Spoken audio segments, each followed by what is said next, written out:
बिस्मिल्लाहिर्रहमानिर्रहीम। अस्सलाम वालेकुम। कैसे हैं स्टूडेंट्स? उम्मीद है कि सब खैरियत से होंगे। लिसानुल हिसाब के नए लेक्चर के साथ हम मौजूद हैं। मेरे सामने मैथमेटिक्स की 10th क्लास की book Khyber Pakhtunkhwa text book board Peshawar exercise number 2.6 का हम क्वेश्चन नंबर 1 कंप्लीट कर चुके थे। सिस्टम ऑफ इक्वेशंस पे हम काम कर रहे थे। जब एक इक्वेशन लीनियर, एक इक्वेशन क्वाड्रेटिक या ऐसा सिस्टम दिया गया जिसमें दोनों ही इक्वेशंस क्वाड्रेटिक थी। इस वक्त हमें चलना है जनाब क्वेश्चन नंबर 2 की तरफ। और क्वेश्चन नंबर 2 है बड़ा, उसने चैलेंज के साथ हेडिंग दी है। ये तो हम सॉल्व करके ही देखेंगे कि ऐसा कौन सा चैलेंज है जिसको हम पूरा कर सकते हैं या नहीं। और करना बहरहाल आपने सॉल्व ही है सिस्टम ऑफ इक्वेशंस को, कुछ भी नया नहीं है।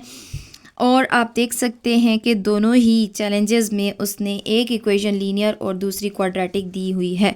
ठीक है, और ये बिल्कुल मैच कर रही है क्वेश्चन नंबर 1 की पार्ट नंबर 2 की हाँ जी, पार्ट नंबर 3 की तरह, जिसमें 3 टर्म्स थी, या फिर पार्ट नंबर 4 की तरह।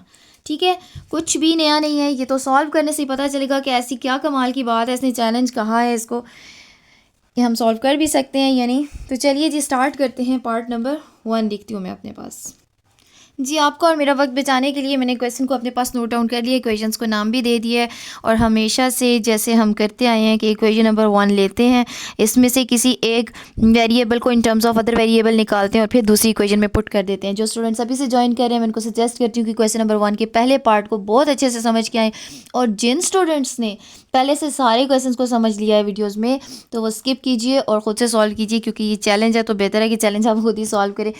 फिर भी अगर आपको प्रॉब्लम है तो आप वीडियो को जारी रखें। जी, फर्स्ट इक्वेशन को मैंने लिख लिया, x + y = 9। और यहाँ पे अगर सपोज मैं x को एलिमिनेट करती आइसोलेट करती हूँ, तो y शिफ्ट होने के बाद यहाँ पे नेगेटिव ऑफ y बन जाएगा। Now put this equation value in equation number 2।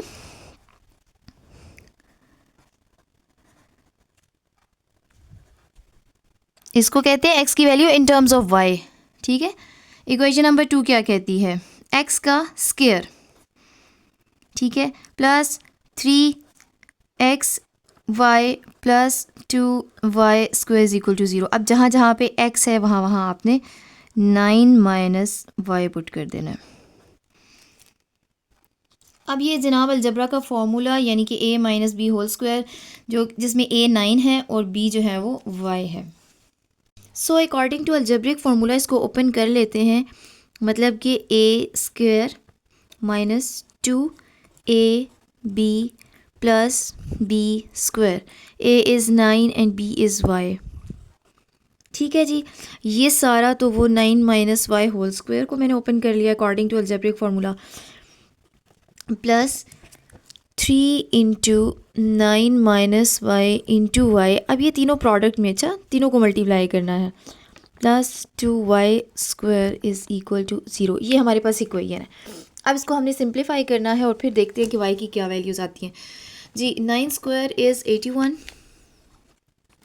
Minus 2 9 = 18 × y 18y plus y square plus, अच्छा यहाँ पे देखें बाहर भी दो, पहले मैं इसको 3y कर लेती हूँ और फिर उसको अंदर मल्टीप्लाई कर लेती हूँ। ठीक है, ताकि मुझे राइट साइड पे जो मल्टीप्लिकेशन हो रही है उसको बार बार ना सोचना पड़े।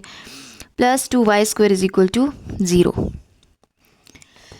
अच्छा, साथ साथ लाइक टर्म्स भी देखते जाते हैं। 2y स्क्वायर के साथ y स्क्वायर ने सॉल्व हो जाना है। ठीक है, तो 2y square plus y square 3y square में कर देती हूँ इसको, और अरेंजमेंट भी होती जाएगी। ठीक है, ये दोनों सॉल्व हो गई।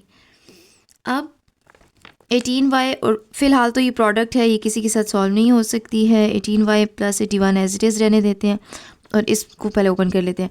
प्लस 3y जब 9 से मल्टीप्लाई होगा, 3 9 = 27 प्लस 27 × y भी है, y plus minus minus 3y square बन जाएगा and that is equal to 0।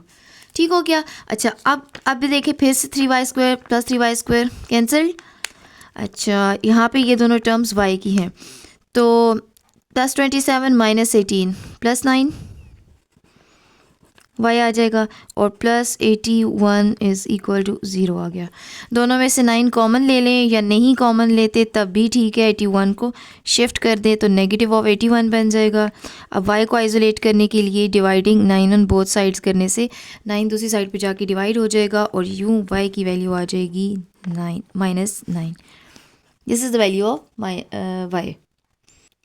अब y की ये वैल्यू किसी भी इक्वेशन में पुट की जा सकती है, ठीक है। अच्छा, हमने निकाली किस में से, ये 1 में से। अब मैं ये नहीं कह सकती कि इसको, ये इक्वेशन 1 से हमने x को लिया इन टर्म्स ऑफ y, ठीक है। फिर इसको हम सॉल्व करते गए और यूँ हम पहुँच गए जनाब y की वैल्यू तक। अब y की वैल्यू को आप किसी भी इक्वेशन में पुट करें। अच्छा, अब जो आपके पास ये इक्वेशन आई थी जिसमें आपने x को इन टर्म्स ऑफ y लिखा, इसको भी आप इक्वेशन का नाम दे सकते हैं। इसका फ़ायदा क्या है, इसमें मैं सजेस्ट करूँगी पुट कर लें। उसकी वजह यह है कि वह जो y की वैल्यू आई है, अगर आप इक्वेशन नंबर 2 में पुट करते हैं तो यहाँ पे स्क्वायर्स में फिर आपको उलझना पड़ेगा, ठीक है। तो मुश्किल तो नहीं है, खैर बहरहाल लेंथी हो जाता है। तो मैं सजेस्ट करती हूँ 3 में या 1 में, ये 1 से ही 3 बनी है, ठीक है। तो इसमें पुट कर लें, 10 से y पुट करना पड़ेगा और x आइसोलेटेड फॉर्म में आंसर आ जाएगा। इसलिए मैं यहाँ एक स्टेटमेंट लिखती हूँ कि put this value in equation number 3।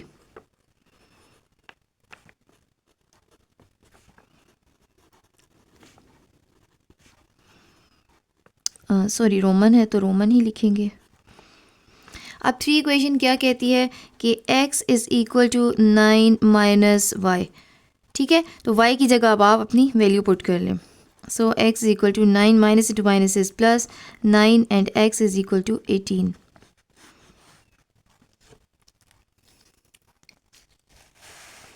So the solution set is x की वैल्यू 18 थी तो y माइनस 9 आया। ये था जनाब हमारा फर्स्ट चैलेंज, और मेरा नहीं ख्याल कि इसमें कोई नई बात थी या कोई मुश्किल बात थी। और अब चलते हैं पार्ट नंबर 2 की तरफ, और मैं क्वेश्चन लिख लूँ फिर आगे बात करते हैं। जी, पार्ट नंबर 2 अपने पास नोट डाउन कर चुकी हूँ और देखते हैं जी कि इसमें क्या ऐसी ख़ास बात है जिसको चैलेंज का नाम देता है, या फिर ये भी बिल्कुल पहले वाले पार्ट की तरह है। होप सो जी आपको समझ में आ गया है। सजेस्ट करती हूँ उन स्टूडेंट्स को जो पहले से ज्वाइन किए हुए हैं, अगर आपको समझ में आ गया है तो आप अपना खुद से सॉल्व करना शुरू कीजिए, और जिन स्टूडेंट्स ने आज से या अभी से ज्वाइन किया है वो इस वीडियो को जारी रखे। y minus x is equal to 4 and 2x square plus xy plus y square is equal to 8। इसको इक्वेशन नंबर 1 और 2 का नाम दे देते हैं एज़ यूजुअल, ठीक है। ओके, अब यहाँ पे फिर वही बात, एक लीनियर इक्वेशन है, एक क्वाड्रेटिक इक्वेशन है। लीनियर मतलब पावर्स 1 है वेरिएबल्स की, और क्वाड्रेटिक मतलब कि वेरिएबल्स की पावर्स 2 है, ठीक है। यहाँ पे ये 2 पावर बनती है, 1 वेरिएबल की, x वेरिएबल की, और 1 y की। अच्छा, अब जब ऐसा हो तो फिर क्या करते हैं कि सब्स्टिट्यूशन मेथड ही काम आता है, एलिमिनेशन नहीं काम आता। सब्स्टिट्यूशन मतलब कि एक इक्वेशन ली, उसमें से फर्स्ट वेरिएबल को इन टर्म्स ऑफ सेकंड लिया। इक्वेशन 1 कहती है y minus x equal to 4। अब इसमें से x को ही शिफ्ट कर लूँ ताकि ये नेगेटिव है तो पॉजिटिव हो जाए। y को शिफ्ट किया जा सकता है, लेकिन क्या होगा, x भी नेगेटिव रह जाएगा और y खुद भी दूसरी साइड पे जाके नेगेटिव हो जाएगा, और फिर वो आप एक नए प्रॉब्लम में फंस जाएंगे, नेगेटिव साइन को ख़त्म करने में लग जाएंगे। तो आसान काम किया करें, अपना वक्त कम से कम इस्तेमाल किया करें, बचाया करें खुद, ठीक है। ये चीज़ें आपको प्रैक्टिस से ही समझ में आएंगी। जो नई इक्वेशन मैंने बनाई, इसको इक्वेशन नंबर 3 का नाम मैंने पहले से ही दे दिया ताकि लास्ट क्वेश्चन की तरह जब मुझे पुट करना पड़े तो इक्वेशन का नाम दिया हुआ हो। अच्छा, अब मेरे पास ये आ गई है y की value in terms of x। इसको मैं पुट करती हूँ इक्वेशन नंबर 2 में।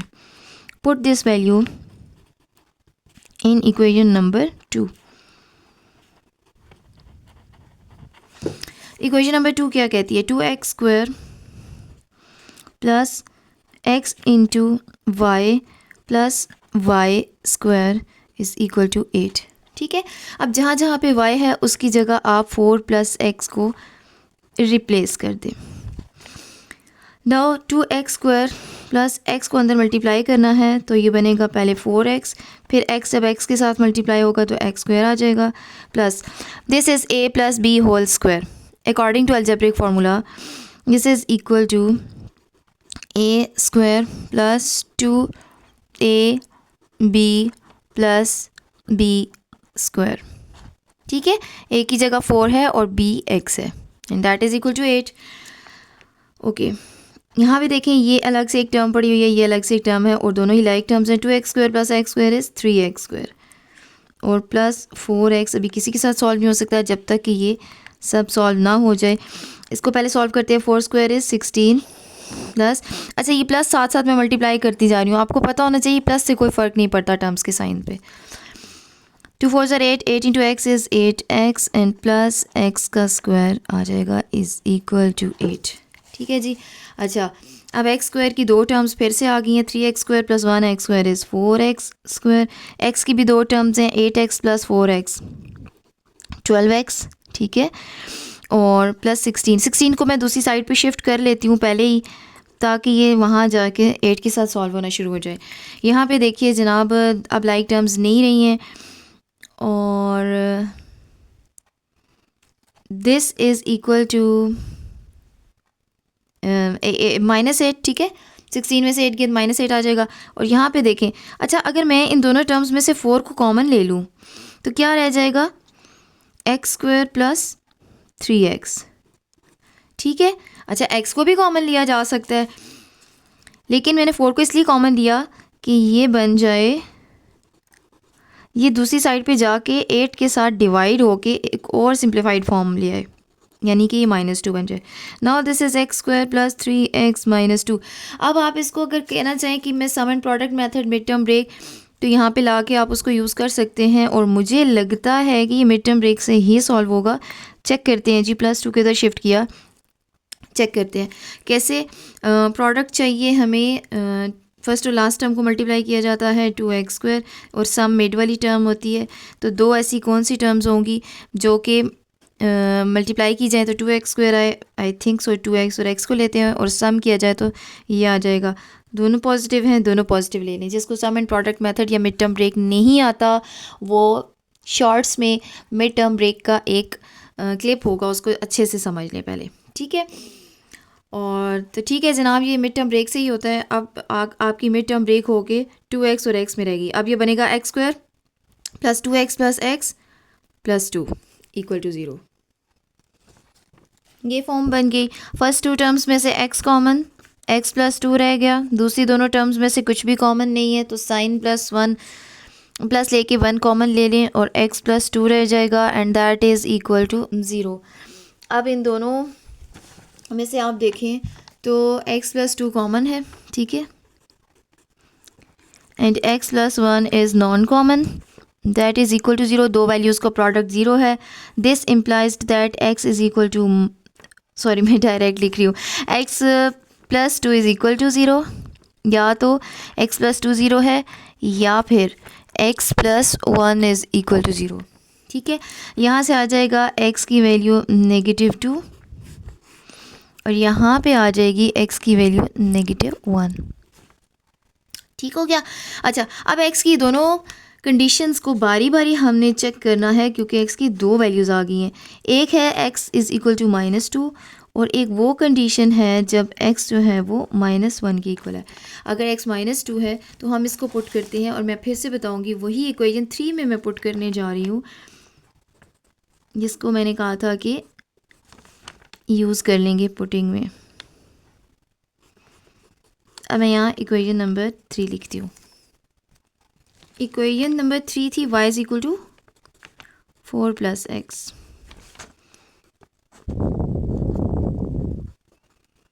ठीक है, इसको हम पैरेलल लेके चलेंगे। पहले ज़रा मैं फर्स्ट वाले को सॉल्व कर लूँ। y इज़ इक्वल टू, अब x की वैल्यू -2 है, ठीक है, ये 4 प्लस, और यहाँ पे x की वैल्यू पुट करनी है, यानी -2। दूसरी तरफ y is equal to 4 + x, और यहाँ पे x की वैल्यू -1। अब इनको सॉल्व कर लेना। y is equal to 4 + -2, y is equal to 4 - 2 is 2।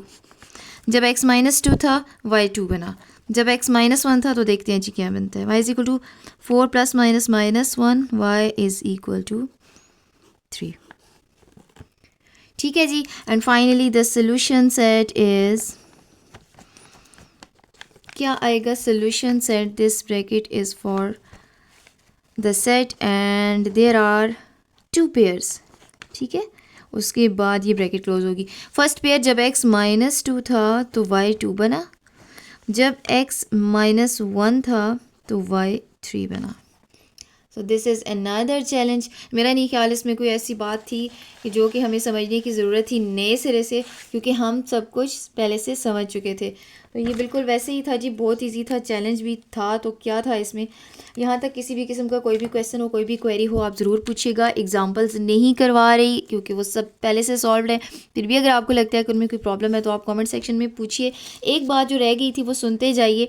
यहाँ पे पार्ट नंबर 7 में मैंने करेक्शन के साथ सॉल्व किया है, लेकिन मेरे ख्याल से मैंने बुक पे करेक्शन करवाना मैं भूल गई। यहाँ पे 3 था और आप इसको करेक्ट करके 5 कीजिएगा। मैंने 5 से ही सॉल्व किया, उसी से सॉल्व होता है, ठीक है। एनीवेज, इसके अलावा कोई भी क्वेश्चन हो आप ज़रूर पूछिएगा। नेक्स्ट वीडियो तक अल्लाह हाफिज़।